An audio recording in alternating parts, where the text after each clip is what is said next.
Now, this doesn't sound like a completely terrible idea on its face. I'm all for being resourceful when you can be. But messing with anesthetics and restricting water while your patient's health and safety may depend on it just doesn't sit right with me.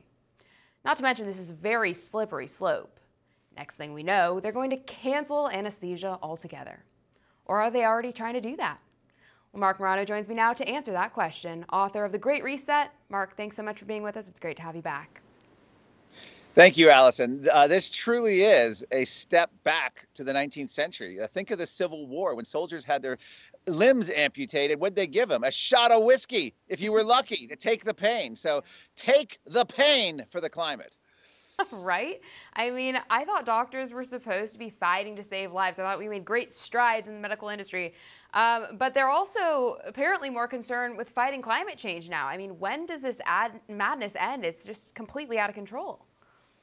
I mean, this is a huge issue. I mean, this is, when you think of, say, like the Texas power blackout, why did that happen? Fossil fuels fared the best during that. This was a couple years ago.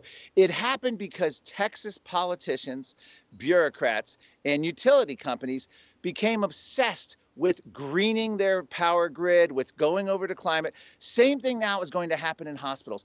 You have doctors now and hospital administrators who are spending an inordinate amount of time. Should we be using this much anesthesia? Should we be allowing these doctors to scrub this long? Let's put timers so that we can stop that waste of water. That's not good. I mean, this is infection control. This is where people go for life-saving treatment. And now they've been blinded by this insane ideology. And here's how bad it's gotten. The American Cancer Society, the group that's representing allegedly the best cancer treatments with the best survival rates to help people with cancer get treatment, is now worried about the carbon footprint of cancer care. So you have all these hospitals trying to be climate compliant now, and what's just happened? A massive shortage in cancer treatments. Guess who's filling the void?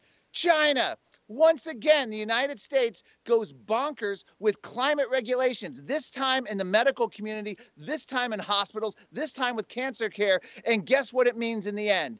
China, more reliance on China, more profits to China, more jobs to China. This is truly, we've reached peak madness. We're at the end stages of the U.S. empire when we read articles and see what's happening in our hospitals right now across the country. Wow, yes, we truly are. It is simply astounding to watch it all unfold.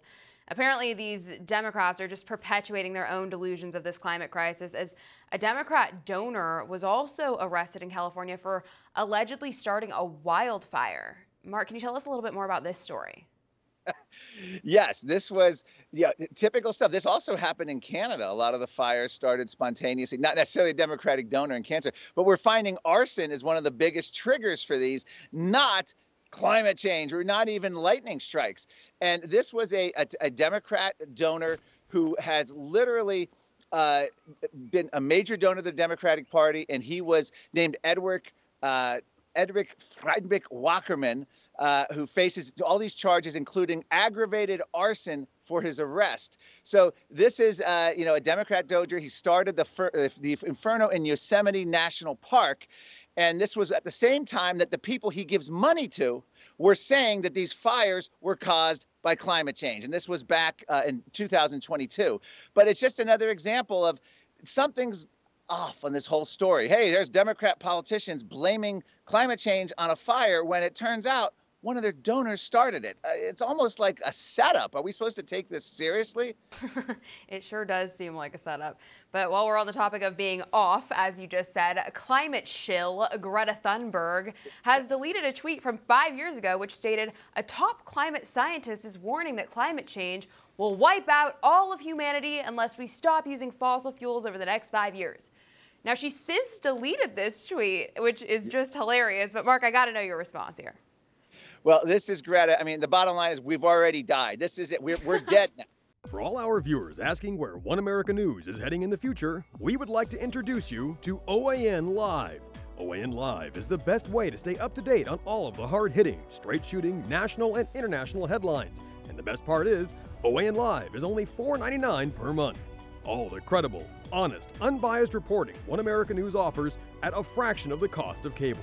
Just go to OANN.com to easily sign up for OAN Live and stay informed.